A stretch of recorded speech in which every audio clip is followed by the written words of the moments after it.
তো বন্ধুরা সবাই কেমন আছেন? আজ চলে আসলাম মির্জাপুর থানার টাঙ্গাইল জেলার রোয়াইল গ্রামে, যেখানে আপনাদের দেখাবো রামকৃষ্ণ মিশন নতুন মন্দিরটি স্থাপন করা হয়েছে। দেখুন সামনে দেখা যাচ্ছে রামকৃষ্ণ মিশন।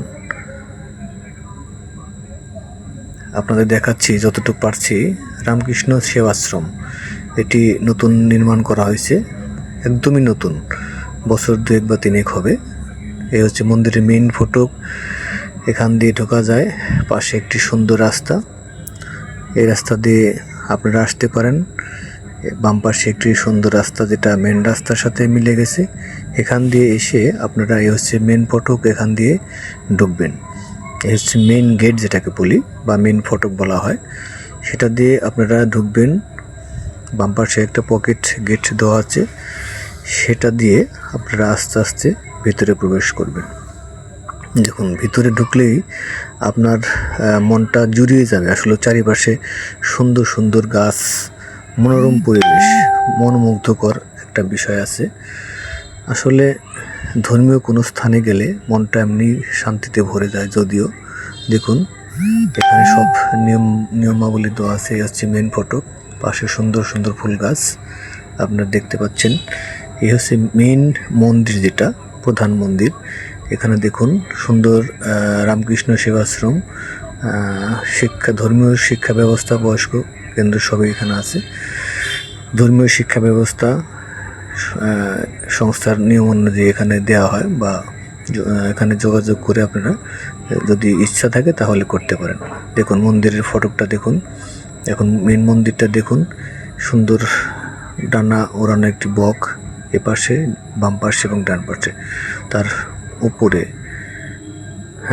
তার সাইডে দেখুন কত সুন্দর সুন্দর গাছ লাগানো আছে, অনেক সুন্দর লাগছে। পরিবেশটা অনেক সুন্দর, শান্ত, নিরিবিলি। আমার কাছে অনেক ভালো লেগেছে। দেখুন মন্দিরের উপর সুন্দর একটি মূর্তি দেওয়া আছে মহাদেবের। এই হচ্ছে পাশের সারি সারি ফুলের গাছ।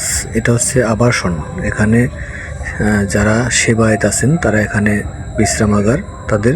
আর এটা হচ্ছে শিক্ষা ব্যবস্থা, মন্দির ভিত্তিক যে শিক্ষা ব্যবস্থা, রামকৃষ্ণ মিশন সংস্থা থেকে এখানে শিক্ষা ব্যবস্থা, পাঠদান করা হয় এইখানে বসে। এটা হচ্ছে পাঠদানের ব্যবস্থা।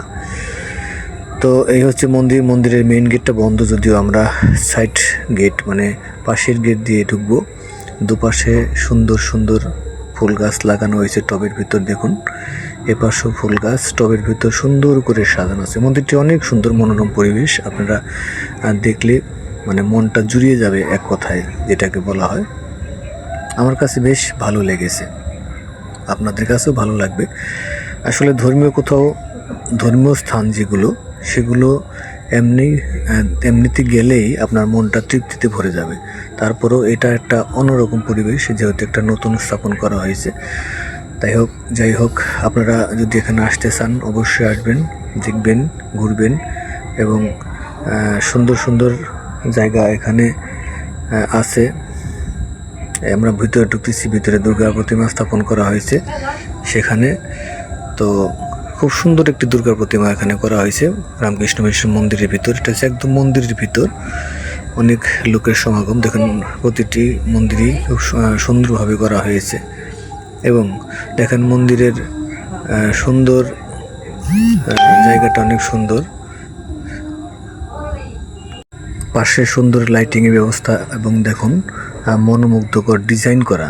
মন্দিরের ভিতরটা খুব সুন্দর একটি ডিজাইন, আপনারা দেখলেই বুঝতে পারবেন, অনেক সুন্দর ডিজাইন করা। দরজাগুলো, জানলাগুলো, এখানে সঙ্গীতের ব্যবস্থা আছে, দেখতে পাচ্ছেন হারমোনিয়াম। ওপরে অনেক সুন্দর সুন্দর ডিজাইন করে লাগানো হয়েছে দেয়ালে, এবং লাইটিং করা হয়েছে অনেক সুন্দর। খুব ভালো লেগেছে, আমার কাছে অনেক ভালো লেগেছে। আপনারা আসবেন, ঘুরতে আসবেন, ভালো লাগবে আপনাদের। আমার কাছে যেহেতু ভালো লেগেছে, আপনাদের কাছেও ভালো লাগবে। এটা হচ্ছে প্রণামী বাক্স, এখানে যার যার মন ইচ্ছাকৃতভাবে প্রণামী দিয়ে থাকেন।